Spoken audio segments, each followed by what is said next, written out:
todos y a todas. Sean todos bienvenidos a esta rueda de prensa convocada por el Pacto Histórico. Agradecemos la presencia de los medios nacionales e internacionales y a los regionales que nos acompañan en la tarde de hoy.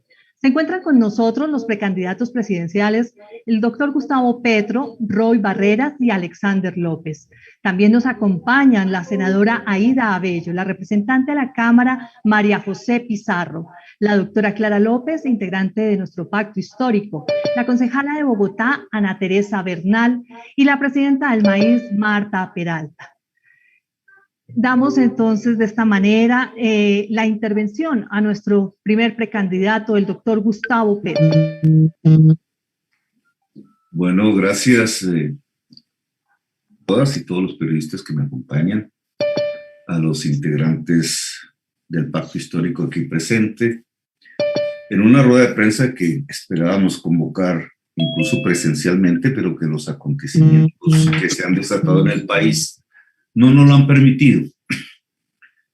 El día 29 de abril, antes de que el presidente Duque retirara su reforma tributaria hecha con carrasquilla del Congreso de la República, la página experta en finanzas del mundo, Bloomberg, publicó un artículo sobre lo que está aconteciendo con los bonos, títulos de deuda pública en manos de particulares de Colombia. Es decir, las personas que han entregado dineros a título de deuda al Estado colombiano y esperan unos rendimientos. Según esta página, los títulos de deuda pública colombianos o bonos se desplomaron completamente, convirtiéndose en bonos basura, que es, como el argot llama, el hecho de que si quisiera alguien vender un bono de esos en el mercado secundario, le darían $0, $0. Eso significa que si el gobierno quisiera endeudarse, tendría que pagar una alta tasa de interés para que se les pudiera brindar, digamos, recursos de capital. Eso era lo que Duque quería evitar, pero él mismo produjo.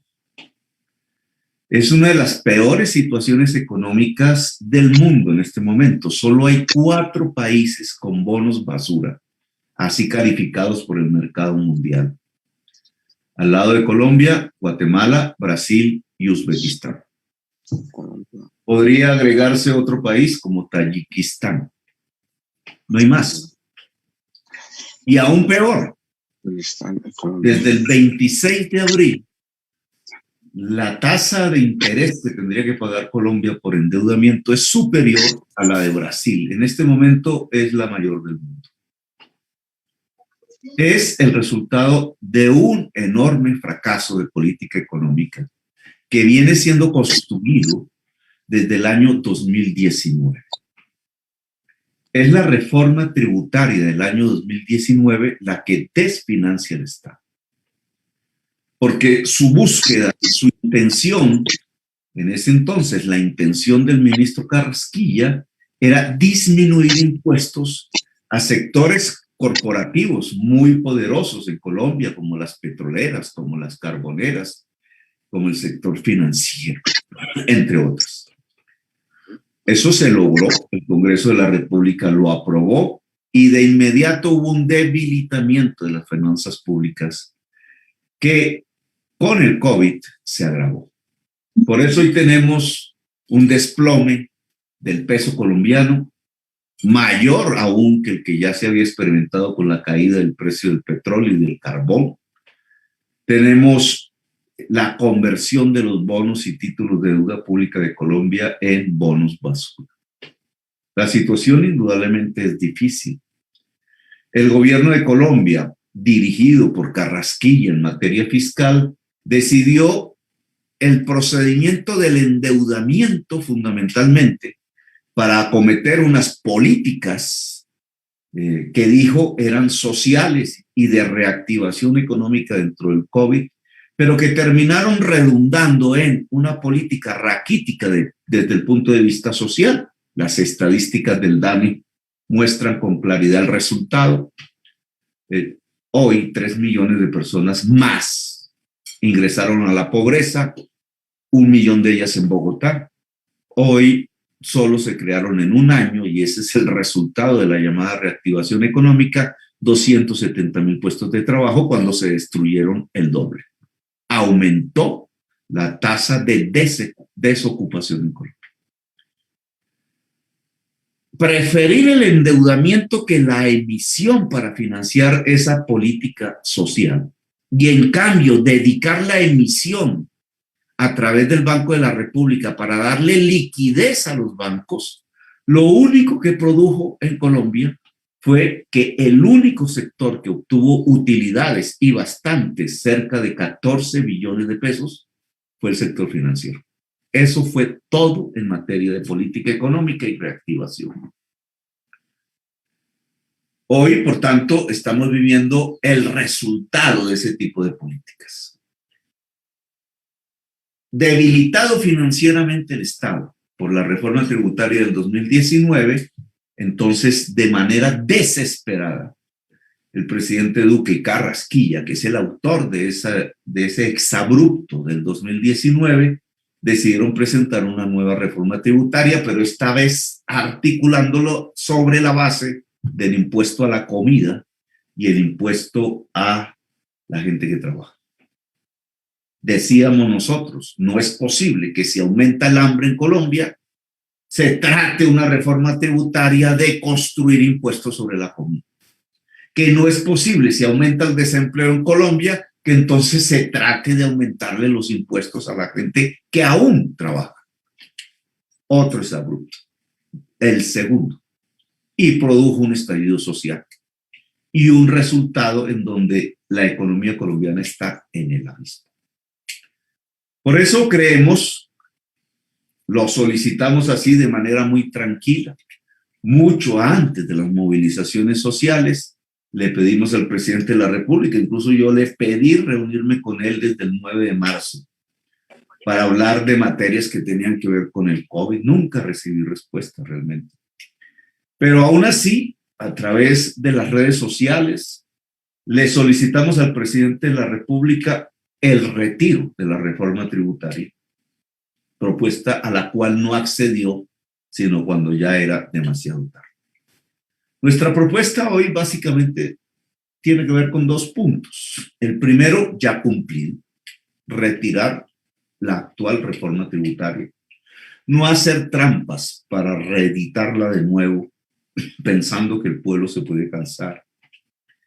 Y en segundo lugar, derogar la reforma tributaria del año 2019, que es por donde comenzó el exabrupto de política económica en Colombia. No es mucho pedir en el sentido de que ya los sectores económicos de Colombia pagaban unos impuestos de acuerdo a la ley anterior a esa reforma tributaria del 2019. La reforma tributaria del 2019 fue hecha sobre la base de una teoría falsa que nunca se ha podido comprobar en el mundo y que tiene su origen en una reunión entre el profesor Laffer, que es el que bautiza la teoría, y los halcones del Partido Republicano, la extrema derecha de los Estados Unidos. Esa teoría dice que si se le disminuyen impuestos a la gente de capital, entonces aumentará el recaudo en el Estado. Esa es la curva Laffer. El mismo autor niega que la haya escrito en una servilleta que tiene en un museo, que es falsa. Nunca se pudo comprobar. Y Carrasquilla decidió aplicarla en Colombia. El resultado, pues, es el que han obtenido otros pueblos y estados que la han intentado aplicar, que no es cierto. Es decir, que si se disminuye el impuesto al gran capital, no aumentan los ingresos del Estado. Debilitaron el Estado colombiano desde el año 2019 y hoy lo arrojaron al abismo. Es corregible. Y le propongo desde aquí, desde esta rueda de prensa, a Duque, el presidente, acosado ya, debilitado ya por las propias fuerzas que gravitaron en su elección, que derogue la ley de reforma tributaria del año 2019. Con ello, aumentarán los recursos del Estado, disminuirá el déficit, las calificadoras de riesgo no bajarán la calificación de Colombia y los bonos de deuda volverán a bajar en su tasa de interés. Es decir, podremos salir del abismo y dedicarnos en la paz social a tratar de vacunar lo más rápidamente posible a toda la población colombiana, esfuerzo en el cual también podemos ayudar. Así que esta es la propuesta. Derogue la reforma tributaria del año 2019. Fue un error de Carrasquilla, un error dramático, tonto, un exabrupto desde el punto de vista económico, y recupere las finanzas del Estado, que nosotros ayudaremos en el Congreso de la República, lo podría hacer también por decreto de emergencia, a aprobar esa derogatoria. Gracias, muy amables. Muchas gracias, senador Petro. Y ahora nos acompaña también el precandidato presidencial, senador Roy Barreras.